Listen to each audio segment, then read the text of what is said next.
How to turn off hints on Candy Crush Saga. Hey everyone, welcome back to the channel. In today's tutorial, I'm going to show you guys how to easily disable hints on the Candy Crush Saga app.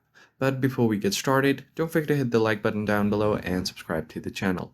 So the very first thing you want to do is have the application opened, and if you think getting hints is too easy on the app and it's making your gameplay very easy and you want to make it more challenging, then in that case you can try to disable hints on your Candy Crush. Doing that allows you to play it manually and the app won't provide you with hints, so it will be more fun and challenging. So the first thing you do is make sure that you're logged into your account. And once you are logged in, so what you want to do here is simply go ahead and find the gear icon on the top right corner. So once you tap on the settings, you'll have to head over to something called features. And in many cases, you can find the hints option here, but if you don't see it, check and head over to accessibility, and here you'll find the hints option.